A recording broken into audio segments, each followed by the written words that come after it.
Hey yo, what's going on with the viewers of the tube? Tyler here of Chico Crypto, coming to you for a candid video out in my backyard to start this week on Tuesday, not Monday, because I was in Tejas with my friend. Hadn't seen him in at least 3-4 years. Great to see him. But Bitcoin is having a brutal Tuesday. After a great last week and Monday, Bitcoin pumped above 22K. We've had a very nasty dump of probably a little bit more than 7% right now. It happened early this morning. BTC at its high was at about 22,650 before the dump, and as of right now it is just under 21K. So what happened? Why such a bad dump? Well, CPI inflation numbers for the United States came in higher than expected. Expectations from major banks, investment firms, rating firms, they all got it wrong. Credit Suisse, Morgan Stanley, Wells Fargo, they all thought 7.9% inflation. Goldman, CIBC, Jefferies, Standard Chartered, and Visa, they thought 8%. JP Morgan and Scotia Bank, they thought it was coming in at 8.1%. And Bank of America and HSBC, they thought 8.2%. So what was the inflation reading? 8.3%, and seasonally adjusted inflation rose by 0.1%. Now everyone thought, expectations were either seasonally adjusted was going to come in neutral or it was going to come in lower for the first time this year. That is why the markets were rallying all around. Bitcoin stonks and everything. So BTC is getting hit, Of course, Dow, I think, dropped 800 points, and BTC, of course, is having over a 7% dump. But the question is, in my title, I say Bitcoin may crash even further next week. Well, this reading, this 8.3% inflation that we just got, basically guarantees a 75 basis point raise next week. I think it's coming in next Tuesday or maybe Wednesday, next Wednesday. The Fed is going to announce their decision on interest rates, and it's basically guaranteeing a 75 basis point raise. When the markets were expecting even a 25 basis point to the highest 50 basis points. Now, you guys, with this reading, because everyone thought inflation was going to be going down and we're going to be on the downtrend, well, we're kind of on the uptrend. There is even the possibility that the Fed does something that shocks the markets, and they do a full 100 BPS, a full percentage point raise.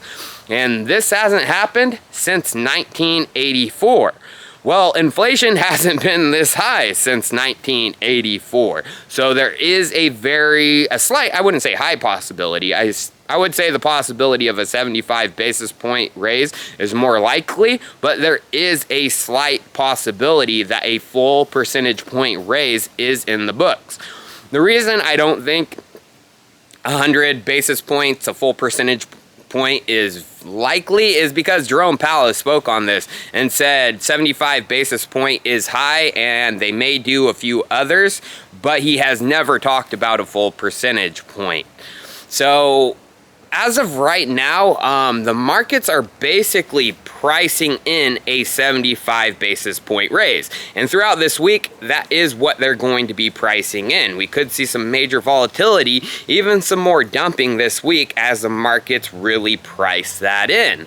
But if we do get a full basis point raise, the markets would tank big time next week.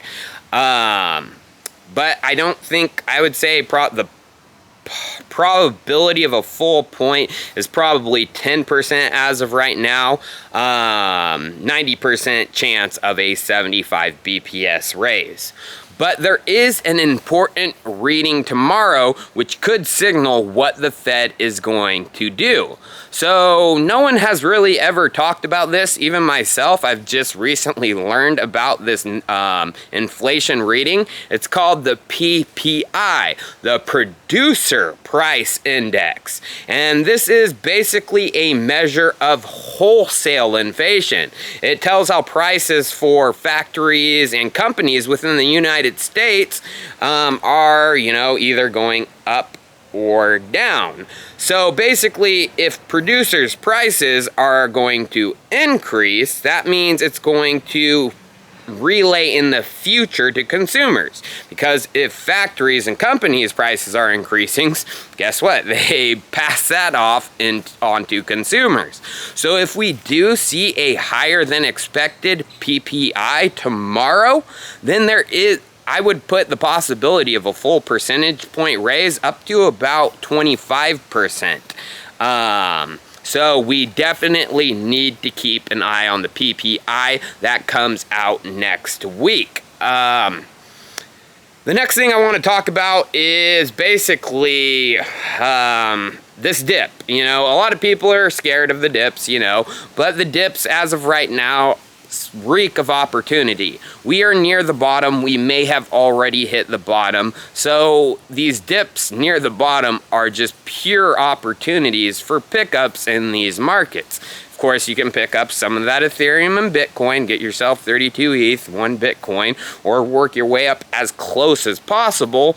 But there is also some altcoins in this industry that people need to be paying attention to. One of those is GMX. I mean, some of you may be sick of me talking about GMX. Well, I'm not sick of it. GMX is one of the cryptocurrencies with a big use case where the fees are being paid out 100% to the users. As of right now, based on user fees, GMX is in the top 3. It's just behind Uniswap and Aave. I mean, there's other cryptos way behind GMX, like Synthetics. I can't think of any others, but there are a bunch of other ones in the top 100 that are producing probably 50 to 75% less user fees. Yeah, and they have a higher market cap. GMX, in my opinion, is still severely undervalued, and with the big dip it's having with this reading, I mean, I think it's down like 8% today and 16% over the past 7 days. I mean, I would be eyeing GMX. I am eyeing it, and I have been for a long time. And there's also big things coming for GMX over the next couple months.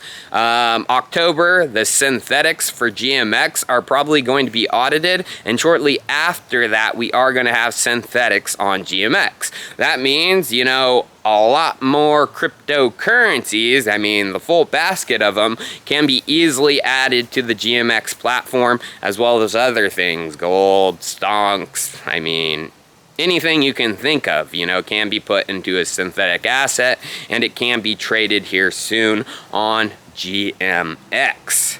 Now, the final thing I want to talk about is a hint at tomorrow's video. So I did some freaking killer research over the weekend while I was in not while I was in Texas. I actually, just hung out with my friend and did some cool shit. But on the plane ride to Texas and on the plane ride back, I did some seriously freaking fire research, you guys. And I have found out that Tether, even though I've been saying Tether, it's probably not backed. Tether is actually probably 100% fully backed, you guys, but not in the way many people think. Tether isn't holding the cash reserves. It is other crypto entities under Tether's control that is holding the cash in US banks, you guys.